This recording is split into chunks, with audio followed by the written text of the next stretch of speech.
Tim Jenny asked, how do you choose which tartan you want as a family tartan if all you have to go on is a DNA match to a country, not a family name? My adopted family has no Celtic ancestry, but my DNA test says that I am 78.9% Irish. Thanks in advance. So how do you choose your tartan if you don't know, if you don't have the direct line? I'll start by saying this. Ancestral work, tracing your family lineage, is not an easy thing. I wish there was a silver bullet. I wish there was a way to say, prick my finger or, spit on a tube or whatever. Here you go, boom, done. And I know exactly where I came from, the village, and who I'm related to, and da-da-da-da-da, and all that kind of stuff. It is not that close. simple. So, unfortunately, the answer is you got to do a lot more work depending on how close to the kernel of truth you want to get. So, you know that you are, X% Irish or have Irish ancestry, I should say. Great. There are plenty of universal tartans you can get for Ireland. There are plenty of universal tartans you can get for Scotland.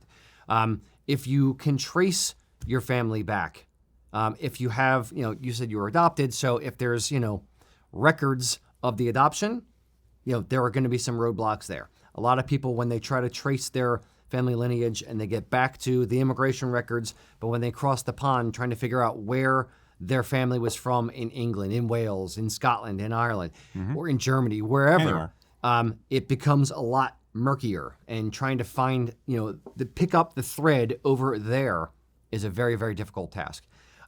So I would say make that your passion, make that a goal, make that your North Star, but don't let it stop you from getting a kilt or expressing your heritage. If you know that you are Irish, but you're not sure where from, there are some people who are like, well, I'm not going to get an Irish tartan until I figure it out. If that's the case, you may be dead.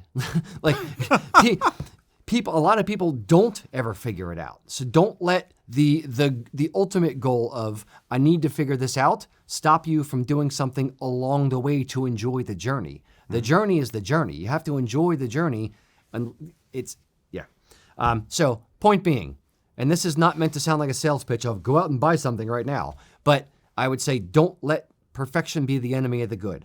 I would say get something that closely represents, or as closely as possible represents, your family heritage, and go that direction. And if people ask, like, this is the Irish national tartan to represent my Irish heritage, hard stop. That is a fine answer. You don't have to say, this is the County Roscommon tartan because my family emigrated through, New Jersey and New York, and I could trace my roots all the way back to County Roscommon and Mrs. McGillicuddy back in 1496. And A, no one cares. B, that you're telling on the street. B, it's fine either way. It's just the tartan to represent your heritage.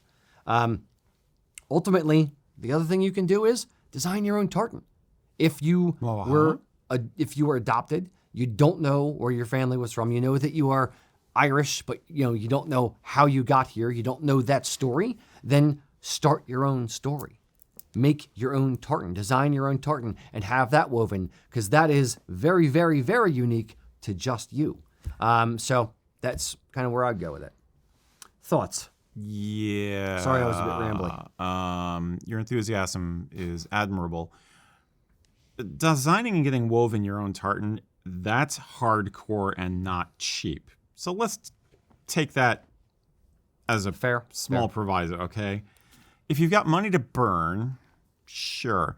But yeah, essentially what happens with a lot of us is that we start with a clan tartan, and as we get more passionate about wearing the kilts on the regular and just get into that eating peanuts phase, we start collecting tartans based on just stuff that we like.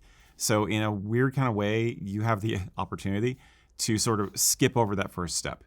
Honestly, I think very few of the Irish county tartans to me are unattractive.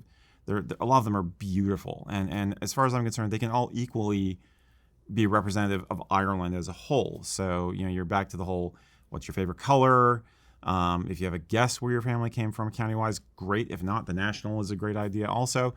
You can choose a tartan based on something that you're passionate about. Like, if you're a hiker, you could choose something like the Grand Canyon tartan that we came out with, Or in our Appalachian case, or folklore, Appalachian folklore or something. Think about what you are passionate about. I mean, your heritage is definitely obviously part of it, otherwise you wouldn't be in this. But think about things that represent you as an individual, as a living, breathing, and adventurous person in the present day. And that is an equally valid way of representing your ancestry, because you are showing, I am this generation of these great people, and I'm going to live my life on my own terms. So why not just have fun with it?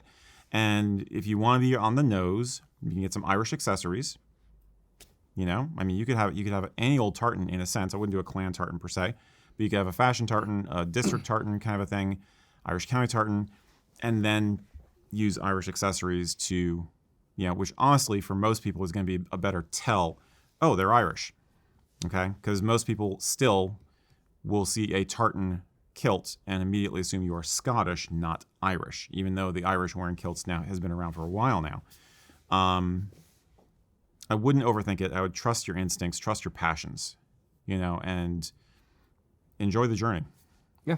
Odds are you probably wind up with more than one kilt. So, and a small tangential story as well.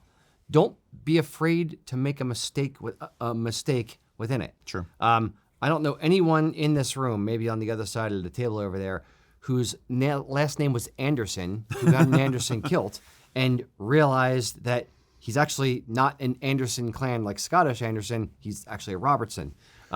So it's What a fool. that Wow. guy who would ever do such a thing. Not Ian. Nope. So it doesn't matter because he wore the Anderson kilt with pride while he was wearing it.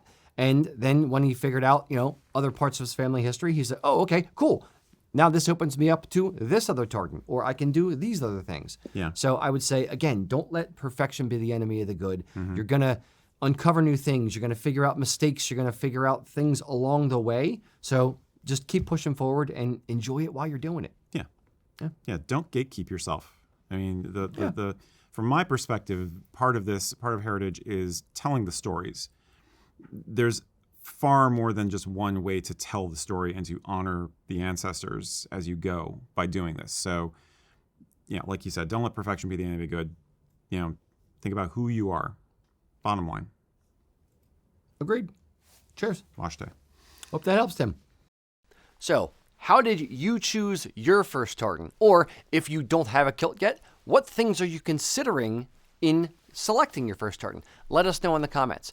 If you want to buy a tartan or buy a kilt, please do me a favor, head over to usakilts.com. There are literally hundreds and thousands to choose from.